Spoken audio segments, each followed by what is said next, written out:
Hello বন্ধুরা, আমি শাকবর নীল। আজকে এই ভিডিওতে বেশ কিছু সিনেমা সংক্রান্ত আপডেটস আপনার সঙ্গে শেয়ার করব। প্রথম আপডেটটা থামাকে কেন্দ্র করে আয়ুষ্মান খুরানা এবং রশ্মিকা মান্দানা অভিনীত দীনেশ বিজয়নের ম্যাড ডগ ফিল্মসের হরর কমেডি ইউনিভার্সের আপকামিং ছবি। আপনারা সকলেই জানেন যে ছবিটা দেখবার জন্য আমরা সকলে অপেক্ষা করছি। তো সেই ছবিটা টিজার ওয়ার্ড 2 এর সঙ্গে, অর্থাৎ ওয়াইআরএফ এর আপকামিং ছবি যেটা স্বাধীনতা দিবসের উইকেন্ডে মুক্তি পেতে চলেছে, সেই ছবিটার সঙ্গে কিন্তু অ্যাটাচ করা থাকবে। অর্থাৎ বড় পর্দায় ওয়ার্ড 2 আমরা দেখতে গেলে থামার টিজারও কিন্তু দেখতে পাবো, সেরকমটাই মিডিয়া রিপোর্ট সাজেস্ট করছে। এবার দেখা যাক এই টিজারটা কতটা ভালো হয় না হয়, কতটা ইম্প্যাক্টফুল হয়, মানুষের মন জয় করতে পারে কিনা, একটা বাস, একটা চ্যাটার তৈরি করতে পারে কিনা ছবিটাকে কেন্দ্র করে। আশা করা যাচ্ছে সোশ্যাল মিডিয়াতে ওই একই সপ্তাহে বা ওই একই দিনে ওয়ার্ড 2 যেদিন মুক্তি পাচ্ছে সেই দিনই হয়তো সোশ্যাল মিডিয়াতেও মেকার অফিসিয়ালি এই টিজারটাকে ড্রপ করে দেবে। এর পরবর্তী আপডেটটা সাইয়ারাকে কেন্দ্র করে ওয়াইআরএফ এর আপকামিং ছবি। সেই ছবিটার পেছনে মেকারদের খরচা হয়েছে 60 কোটি টাকা মতন। 45 কোটি টাকা ছবিটা বানাতে খরচা হয়েছে, 15 কোটি টাকা ছবিটার পাবলিসিটিতে খরচা হয়েছে এবং ছবিটার জন্য কিন্তু 45 কোটি টাকা অলরেডি রিকভারি হয়ে গেছে।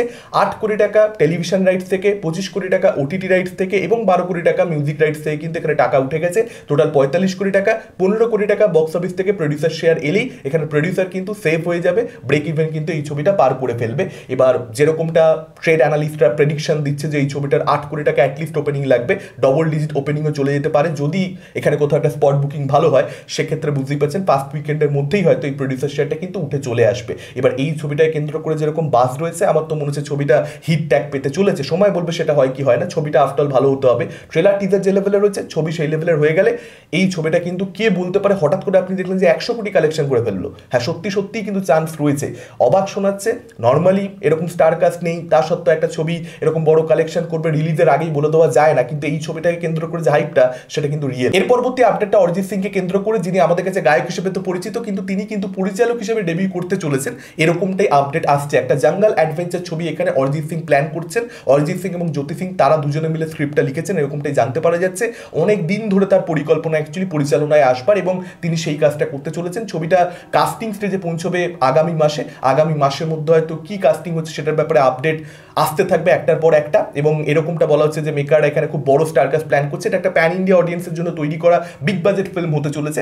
দেখা যাক শেষ অবধি ছবিটা কিরকম হয়। আপনাদেরকে জানিয়ে রাখি মহাবীর জৈন ফিল্মস এবং অলোক দুতি ফিল্মস তারা কিন্তু এই ছবিটাকে কো প্রডিউস করতে চলেছে। এর পরবর্তী আপডেটটা রণবীর সিং এর আপকামিং সিনেমা ডন 3 কে কেন্দ্র করে ফারহান আখতারের পরিচালনা। আপনারা সকলেই জানেন যে ছবিটাকে নিয়ে অনেক সংশয় দর্শকদের মনে রয়েছে এবং খুব স্বাভাবিকভাবেই রয়েছে। আফটার শাহরুখ খান ডনের মধ্যে নেই, রণবীর সিং রয়েছে এবং খুব একটা অ্যানাউন্সমেন্ট টিজারটা দর্শকের কাছে প্রশংসিত তো হয়নি। তো এই পার্টিকুলার ছবিটার মধ্যে বিক্রান্ত মাসিকে অ্যান্টাগনিস্ট হিসেবে দেখতে পাওয়া যাবে, সেরকম মিডিয়া রিপোর্ট সাজেস্ট করছিল। আমি বহু আগে আপনাদের সঙ্গে আপডেট শেয়ার করেছিলাম, মোটামুটি সেরকমই কথা ছিল যে বিক্রান্তি কাজ করবে, কিন্তু এখন জানতে পারা যাচ্ছে চরিত্রের মধ্যে গভীরতার অভাবের জন্য বিক্রান্ত মাসে এই ছবি থেকে সরে দাঁড়িয়েছে। আমরা জানি বিক্রান্ত মাসে নিজেই একজন লিড অ্যাক্টর হিসেবে কাজ করে, তার উপরেই ছবি দাঁড়িয়ে থাকে। এরকম ছবিতেই সে এখন অংশ নেয়, আমরা দেখতে পাচ্ছি শেষ কয়েক বছর ধরে। এবং বক্স অফিসে একটা হিউজ সাকসেস সে দিয়েছে, 12 ফেলের মতন ছবি।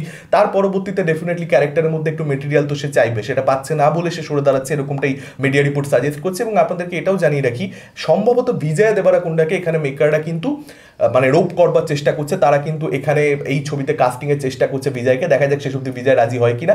বিজয় দেবারাকোন্ডা যদি রাজি না হয়, সেক্ষেত্রে আদিত্য রয় কাপুরকে নিয়েও মেকারদের ভাবনা চিন্তা রয়েছে।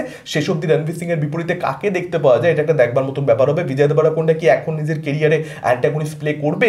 সম্ভাবনা একটু কম। আদিত্য রয় কাপুর হ্যাঁ, সে প্লে করতে পারে, সে কেরিয়ারে যে স্টেজে রয়েছে ডেফিনেটলি সে প্লে করতে পারে এবং সেটা খুব ভালো চয়েস হবে। আদিত্যকে আমি অ্যাক্টর হিসেবে রেট করি এবং ডেফিনেটলি এই ধরনের রোলে যেহেতু তাকে দেখতে পাওয়া যায়নি অ্যান্টাগনিস্ট, প্রপার অ্যান্টাগনিস্ট, সেক্ষেত্রে একটা মজাদার কিছু কিন্তু হতে পারে রণবীর ভার্সেস আদিত্য। তবে বিজয় দেবারাকোন্ডার আপডেটটা আসছে বটে, আমি খুব একটা নিশ্চিত হতে পারছি। এর পরবর্তী আপডেটটা আমির খানকে কেন্দ্র করে একটা সুইট ইনোসেন্ট কমেডি ছবি সে প্রডিউস করতে চলেছে। তার প্রোডাকশন হাউসের মানে তার ব্যানারে আসতে চলেছে এবং সেই ছবিতে আমির খান ক্যামিও করতে চলেছে। খুব ইন্টারেস্টিং একটা ক্যামিও হবে, সেই এরকমটা বলেছে। এবং এটাও সে জানিয়েছে, খুব ইন্টারেস্টিং একটা আপডেট, যে আমির খান কিন্তু বহু বছর বাদে আবার গান করতে চলেছে এবং সে কিন্তু রীতিমতন গানের রেওয়াজ করছে। দুটো গান তার ছবিতে থাকতে চলেছে, সেটার জন্য সে রীতিমতন প্রস্তুতি নিচ্ছে। এবার দেখা যাক এই ছবিটা কিরকম হয় এবং এই পার্টিকুলার গানগুলো কিরকম হয়, আমিরের ক্যামিওটা কিরকম কি হয়, ছবি টাইটেল কি, পরিচালক কে, বাকি কাস্টিং কি, সে ব্যাপারে কিন্তু আমির মুখ খোলেননি। নেক্সট আপডেটটা রামায়ণকে কেন্দ্র করে নমিত মালহোত্রা রিসেন্টলি একটা পডকাস্টে, মানে অ্যাকচুয়ালি এই আপডেটটা যখন আমি সোশ্যাল মিডিয়াতে দেখতে পাই, আমি মনে করি যে এই আপডেটটা জাস্ট ফাউ আপডেট। কয়েকদিন আগে রামায়ণের বাজেটকে কেন্দ্র করে একটা আপডেট এসেছিল যে নমিত মালহোত্রার রামায়ণ, সেটার বাজেট 1600 কোটি টাকা হবে। সেই বাজেটের রিপোর্ট আমি আপনাদেরকে মানে শেয়ার করেছিলাম, জানিয়েছিলাম আপনাদেরকে। সেটা কোথাও একটা বিশ্বাসযোগ্য ছিল যে ঠিক আছে চলো, একটা ছবির জন্য 500-600 কোটি টাকা এর আগে আমরা বিভিন্ন সময় মিডিয়া রিপোর্টস পেয়েছি, এবং সেটা কোথাও একটা রামায়ণ যেহেতু আরও বাড়িয়ে দিয়েছে মেকাররা, এখানে দুটো ছবি মিলিয়ে 1600 কোটি, একটা 900 কোটি, একটা 700 কোটি, ঠিক আছে, ফেয়ার এনাফ। কিন্তু এখন যেটা জানতে পারা যাচ্ছে, মানে সোশ্যাল মিডিয়াতে আমি হঠাৎ দেখলাম 4000 কোটি টাকা দুটো ছবি মিলিয়ে বাজেট হতে চলেছে। ইনফ্যাক্ট 4000 কোটি টাকার থেকেও বেশি চলে যেতে পারে, এরকমটাও বলছে। এবার আমি সেটা দেখে বিশ্বাস করিনি অ্যাট দি ফার্স্ট প্লেস, তাই যে বাজে কথা, 4000 কোটি টাকা দুটো ছবি মিলিয়ে। কিন্তু নমিত মালহোত্রা কিন্তু রিসেন্টলি নিজেই পডকাস্টে বলেছে যে হ্যাঁ সত্যিকারের এটা হতে চলেছে। সেই বলেছে, তার পরবর্তীতে সোশ্যাল মিডিয়াতে এই খবরটা ছড়িয়েছে আর কি।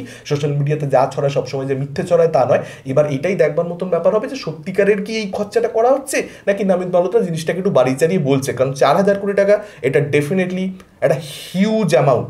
4000 কোটি টাকা খরচা করা ইন্ডিয়ান সিনেমার জন্য, মানে এর রিকভারি কি আছে না আছে সেসব কিছু না ভেবে যদি মেকাররা সত্যিকারে করে থাকে, এটা প্রচন্ড প্রচন্ড বোল্ড একটা সিদ্ধান্ত। এর পরবর্তী আপডেটটা লোকেশ কানাগরাজকে কেন্দ্র করে তার আপকামিং সিনেমা কুলি। আপনারা জানেন সেই ছবিটা ট্রেলার টিজার কিছুই আসবে না, এরকমটা মিডিয়া রিপোর্ট সাজেস্ট করছিল। কিন্তু লোকেশ নিজেই রিসেন্টলি একটা ইন্টারভিউতে এটা পরিষ্কার করে দিয়েছে যে 2 আগস্ট তার ছবির কিন্তু ট্রেলার আসতে চলেছে। তো ওরা অ্যাকচুয়ালি লেট করে ট্রেলার আনে, সেই জায়গা থেকে 2 আগস্ট ট্রেলার এলে কোনো সমস্যা থাকার কথা নয়।